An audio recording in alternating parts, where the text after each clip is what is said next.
بسم اللہ الرحمن الرحیم۔ حضرت عمر فاروق رضی اللہ تعالیٰ عنہ کا نام تو آپ لوگوں نے سنا ہوگا۔ حضرت ابوبکر صدیق رضی اللہ عنہ کی وفات کے بعد وہ مسلمانوں کے خلیفہ بنے۔ آپ بہت نیک اور انصاف پسند تھے۔ آپ کو ہمارے پیارے نبی علیہ الصلاۃ والسلام نے کئی بار جنتی ہونے کی خوشخبری دی ہے۔ جس زمانے میں آپ خلیفہ تھے، آپ حکومت کے سب کام ایک متعین وقت پر کیا کرتے تھے۔ آپ کے یہاں فیصلہ چکانے کا بھی ایک متعین وقت تھا۔ ایک شخص ایسے وقت آپ کے پاس آیا جب آپ حکومت کے دوسرے کاموں میں مشغول تھے اور کہنے لگا، فلاں شخص نے مجھ پر ظلم کیا ہے، آپ چل کر مجھے بدلہ دلوا دیجئے۔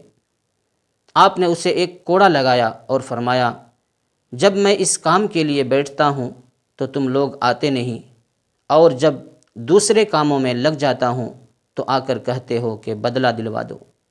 وہ شخص تو اتنا سن کر چلا گیا، لیکن حضرت عمر فاروق رضی اللہ تعالیٰ عنہ کو بڑی شرمندگی ہوئی کہ ایک شخص میرے پاس فریاد لے کر آیا اور میں نے اسے مار دیا۔ پھر انہوں نے اس آدمی کو بلوایا اور اس کے ہاتھ میں کوڑا دے کر فرمایا، میں نے بغیر کسی غلطی کے تم کو مارا ہے، تم بھی مجھے مارو۔ اس نے کہا، میں آپ کو معاف کرتا ہوں۔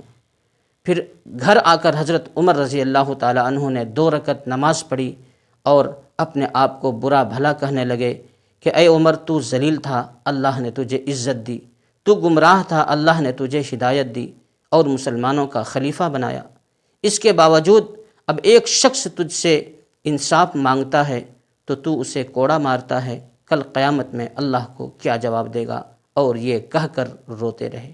محترم سامعین، یہ تھے صحابہ کرام رضوان اللہ تعالیٰ علیہم اجمعین کے خوف، جس کی وجہ سے وہ لوگ ہر وقت اللہ سے ڈرا کرتے تھے کہ کہیں اللہ کے ہاں پکڑ نہ ہو جائے۔ امید ہے آپ کو یہ واقعہ اچھا لگا ہوگا، تو آپ لوگوں سے درخواست ہے کہ چینل کو سبسکرائب کریں، شیئر کریں۔ اللہ آپ لوگوں کو جزائے خیر عطا فرمائے، آمین یا رب العالمین۔